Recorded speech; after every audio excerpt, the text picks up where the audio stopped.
तो मेरे पड़ोस में बगल में एक बहन जी बैठी थी, लेकिन मैंने जब उनकी तरफ देखा तो नीचे गमबूट थे, जब और ऊपर देखा तो घुटने फटे थे, लेकिन जब ये घुटने देखे बच्चे दो साथ में उनके थे। एनजीओ चलाती है, घुटने फटे दिखते हैं, समाज के बीच में जाती हो, बच्चे साथ में हैं, क्या संस्कार दो। ये है उत्तराखंड के नए चीफ मिनिस्टर और उनका ये बयान कुछ समय पहले तक टॉक ऑफ द टाउन बना।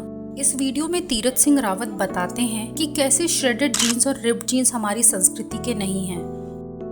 Despite him being so vocal about how a female should be dressed, many believe that women should not be wearing certain clothes क्योंकि ना सिर्फ ये हमारी संस्कृति के खिलाफ है बल्कि ये रेप को इनवाइट करते हैं, जैसा शहबाज अंसारी के इस वीडियो में देखने को मिलता है। तन ढक के रखेंगे तो बलात्कार क्यों होगा? नहीं होगा। जब तन इनका खुला रहेगा तो बलात्कार ही होना है। हर किसी का मूड खराब होगा। अंग प्रदर्शन होएगा तो भैया अच्छे का दिल मचल जाता है। इतनी बड़ी बड़ी कच्ची पहन के घूमती है। मतलब पहले जब ऐसे कपड़े नहीं थे तो बलात्कार कहाँ होता था? नहीं पहले नहीं होते थे। क्यों अपनी बॉडी दिखाती है? क्यों दिखाती है? आदमी जोश में आ गया गलत काम कर जाता। रिसेंटली बैंगलोर का एक मोरल पुलिसिंग का वीडियो वायरल हुआ जिसमें एक स्ट्रेंजर एक महिला को मोरल पुलिसिंग करते हुए दिखता है। नहीं पहन सकती है, ये कपड़ा नहीं पहन सकती है। नहीं सर, आप पढ़े लिखे हो sir. I am educated, I am the professional. You are illiterate because Tirath Singh Rawat जैसे लोगों से समाज में ऐसे सोच को बढ़ावा मिलता है। लोग भी औरतों और महिलाओं के कपड़ों की मोरल पुलिसिंग करते हुए यहाँ वहाँ दिख ही जाते हैं। आज के वीडियो में हम यही डिस्कस करेंगे, कपड़ों का रेप से क्या संबंध है। फैशन हिस्टोरियन तोलिका गुप्ता बताती हैं कि आज के समय के भारत में हम जिन कपड़ों या आइडियाज को मॉडेस्टी या डेकोरम से जोड़कर देखते हैं वो एक्चुअली भारतीय हैं ही नहीं, बल्कि ब्रिटिशर्स के द्वारा डिफाइंड आइडियाज ऑफ मॉडेस्टी या डेकोरम है। मॉडेस्टी का डेफिनेशन समय के साथ चेंज होता रहा है। महिलाओं का अर्लीस्ट रिप्रेजेंटेशन मिनिमल क्लोथिंग के साथ था। इनफैक्ट हमने न्यूड मूर्तिज और चित्रों की पूजा भी की है। मौर और सुन पीरियड्स के स्कल्पचर्स हमें बताते हैं कि उस समय महिलाएं और पुरुष दोनों ही शरीर के निचले हिस्से पर रेक्टेंगुलर पीस ऑफ फैब्रिक पहनते थे।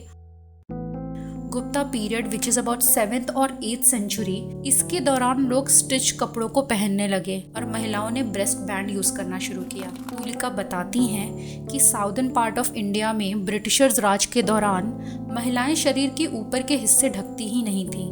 15th सेंचुरी के दौरान हमने कपड़ों पर रिलीजन का असर देखा, जब मुस्लिम और हिंदू महिलाएं डिफरेंट आउटफिट्स पहनने लगी। ब्रिटिश रूल इंडिया में महिलाएं साड़ी के साथ ब्लाउज नहीं पहनती थी।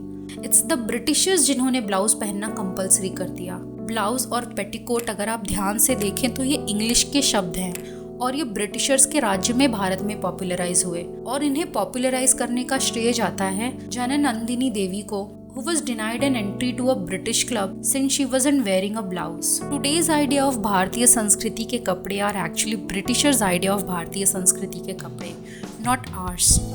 While during the feminist movement, Britishers started to wear more revealing clothes and it became acceptable. Movements like स्वदेशी ने अच्छी भारतीय महिलाओं की परिभाषा और बैड वेस्टर्न वुमेन की परिभाषा को ज्यादा विस्थापित किया। इसे समझने के लिए हमें थोड़ा हिस्ट्री देखना होगा। ड्यूरिंग पार्टीशन ऑफ 1947 हिंदू, मुस्लिम और सिख तीनों ही कम्युनिटीज के महिलाओं को किडनैप किया गया, उन्हें रेप किया गया, उनके शरीर पर रिलीजियस सिंबल की कार्विंग की गई। देयरफॉर औरतों की बॉडी को प्रोटेक्ट करना एक कम्युनिटी का ऑनर का सिंबल बन गया। बहुत से ऐसे इंस्टेंसेस हैं जहां नेकेडनेस को प्रोटेस्ट अगेंस्ट स्टेट भी यूज किया गया है। जैसे जुलाई 1994 में अ ग्रुप ऑफ मेईताई वुमेन ने मणिपुर में नेकेड प्रोटेस्ट किया क्योंकि एक 32 ईयर ओल्ड महिला का ब्रूटल रेप और मर्डर इंडियन आर्मी के असम राइफल्स बटालियन की कस्टडी में हुआ था। जुलाई 2007 में एक महिला ने सिर्फ अंडरवेयर पहनकर राजकोट में पुलिस के अगेंस्ट प्रोटेस्ट किया क्योंकि उसके पुलिस कंप्लेंट के बावजूद उसके ससुराल वाले फिजिकली और मेंटली अब्यूज करते थे और पुलिस कुछ नहीं कर पा रही थी। यहाँ नेकेडनेस को यूज किया गया उस स्टेट का अटेंशन पाने के लिए जो इसे प्रोटेक्ट करने का क्लेम करते हैं। सूजन बी एंथनी बताती हैं, वुमेन की फेमिनिन क्लोथिंग का कंट्रोल आज ही नहीं बल्कि सदियों पहले शुरू हुआ। वो कहती हैं, फेमिनिन अपैरल बहुत ही कॉन्शियसली डिजाइन किए गए हैं ताकि वुमेन के मूवमेंट को प्रिवेंट किया जा सके।